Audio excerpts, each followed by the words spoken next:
Alright, this video is going to take the three minor skills discussed in the three previous videos in this playlist and is going to put them all together into the process of completing the square to solve a quadratic. Again, the reason we're talking about this is because currently we have a total of 4 methods for solving quadratics, 3 of which are limited by the situation.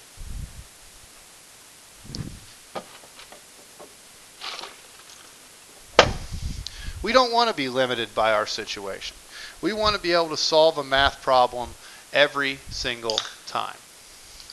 So, this is going to be the second method we've learned that will always work.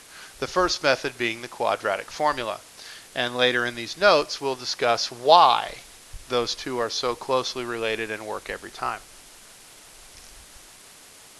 Now, here we have a trinomial, x squared minus 12x plus 4 equals 0. That trinomial is not factorable. There are not numbers that multiply to 4 and add to negative 12. They do not exist. So I'm going to try to color code the work and the steps so that we can follow these all the time. Our first step is we always have to have this in a very specific form. X squared plus a number times x equals a number. So if we look at our example, we are close to that. The only problem is the 4 is not where it should be. So we need to move the 4 to the right side of the equation by subtracting 4 from each side. This will put our trinomial into completing the square form, which is x squared minus 12x, and you'll notice I'm going to leave some space here, equals negative 4. And I'm going to leave some space there as well. Now this process is very regimented, but it works every single time, so I highly suggest you do it exactly the way that I do it. The next step is to insert your blanks. There are 3 blanks total, and they're always in exactly the same place. We're actually going to sort of work 2 lines of this equation at one time. So we're going to add a blank to the left side of the equation and a blank to the right side of the equation. That's 2 of the 3. And then we are going to add the next line, which will contain a blank. This is what we do every single time, because then we're going to use those blanks to carry out the process of completing the square. So our next step then is to divide b by 2. And you put that number in the bottom blank.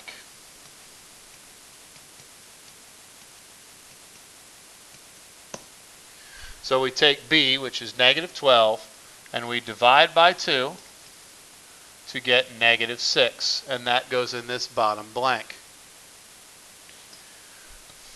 Now what we're going to do, and this process should look familiar by the way, because it is essentially what we did in our third minor skill, we are completing this perfect square trinomial, which will then factor into x minus 6 quantity squared.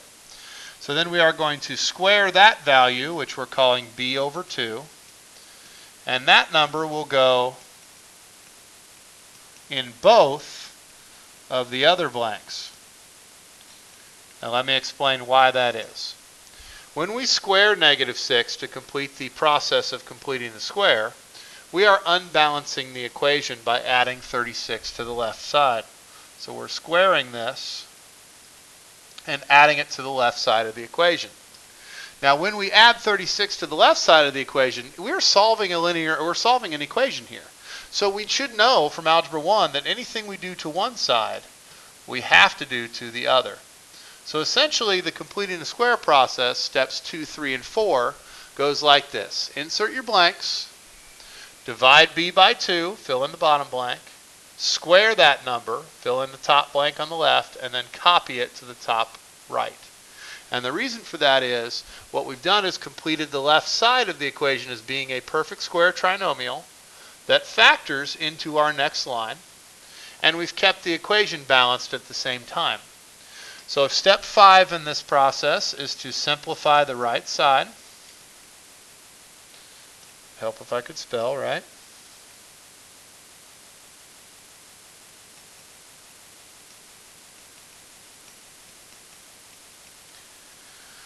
So negative 4 plus 36 would be 32. And then if we look at what's left, we're going to solve using our square root method, which is covered in our second minor skill video. So what we have left here is x minus 6 squared equals 32. We are going to take the square root of each side. That would be x minus 6 equals plus or minus 4 root 2. Because again, this is what we covered in the first video. Root 32 is 16 times 2. Root squared of 16 is plus or minus 4. And then we still have that root 2 on the end. We add 6 to each side. Notice I'm not writing the 6 underneath the 4 because those numbers cannot be combined. I end up with 6 plus or minus 4 root 2. Now if you put this in your calculator, it's going to print it in the reverse order, which I would be okay with, but I'm not as thrilled. That would also be an acceptable answer, plus or minus 4 root 2 plus 6. So we're going to do 4 more examples in this video. Then we'll start off the next video with the last 2 examples, E and F, and then we'll talk about some harder situations, some situations where we probably wouldn't choose to do completing the square, but that it does actually still work. So this video is actually probably going to be the longest because we're going to do 4 more examples of completing the square on this video, and then we will switch over and do 2 on the next video.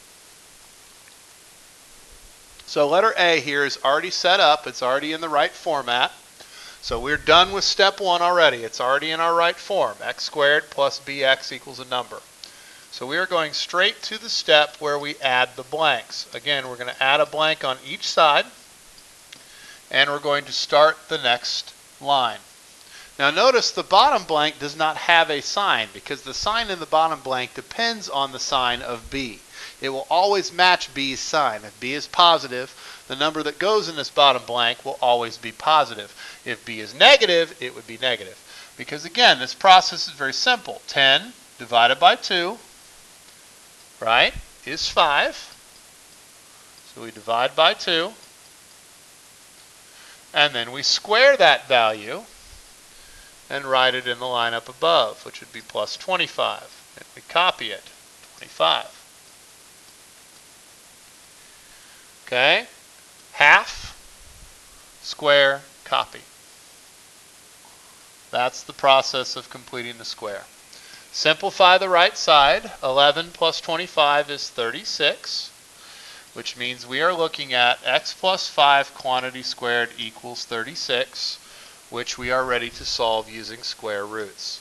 So we take the square root of each side, x plus 5 equals plus or minus 6, and then we subtract 5 from each side. That gives us x equals negative 5 plus or minus 6. Now these two numbers can be combined, so just like we did in that first video, we have to separate that. So we have negative 5 plus 6, which would be 1, is one answer. And the second answer is negative 5 minus 6, or negative 11. So our two answers are x equals positive 1 and x equals negative 11. Same on letter B. It is already set up. All we need to do is insert our blanks and complete the square.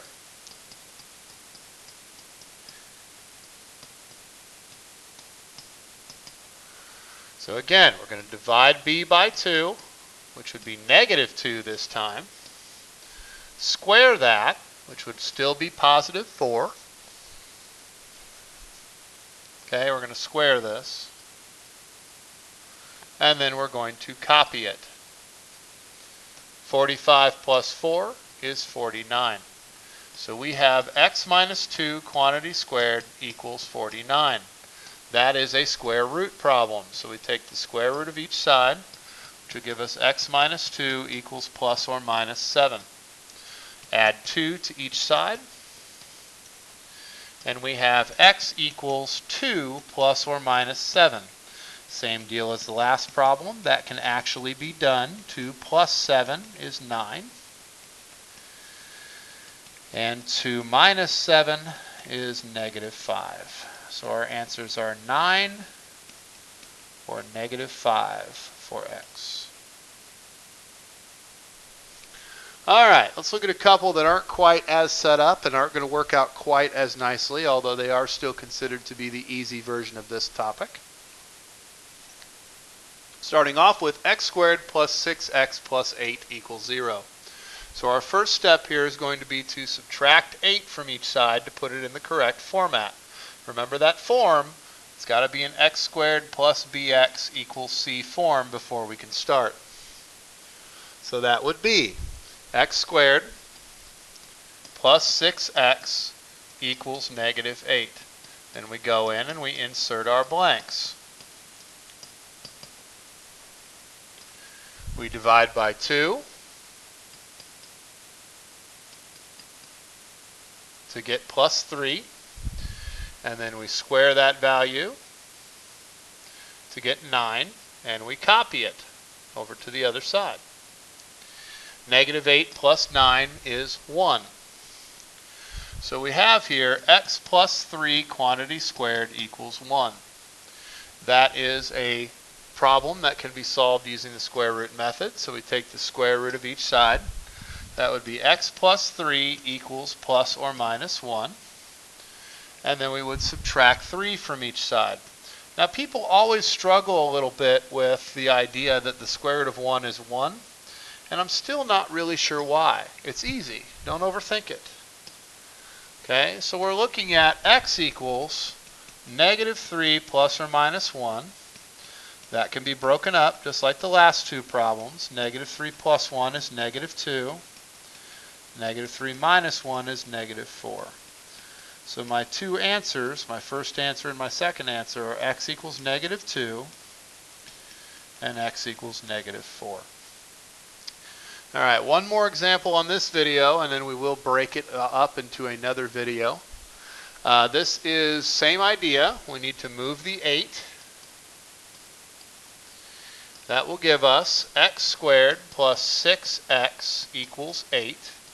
Insert blanks. Same numbers, right? 6 divided by 2 is 3. 3 squared is 9. But this time, 8 plus 9 is 17.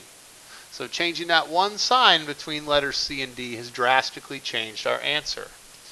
So we have here x plus 3 quantity squared equals 17. We're going to take the square root of each side. And this is where a lot of other people get stuck. Root 17 does not reduce, so we simply leave it in there, plus or minus the square root of 17. Then we subtract 3 from each side, and we get x is negative 3 plus or minus the square root of 17. Now again, I don't really like it as much, but I would accept plus or minus the square root of 17 minus 3. This is the one I want though. Alright, now roots are a funny thing. Okay, sometimes they don't reduce at all. Sometimes they reduce all the way. And sometimes they only partially reduce, like they did on that first example that we did together. Assuming it'll decide to go that far. There we go. In which case you reduce it as far as you can. You're not always going to be able to reduce the root. So just do the best you can. That takes care of the first video for completing the square. If you're still struggling or if you want to see the advancement, the enrichment on that, please go and watch the next video.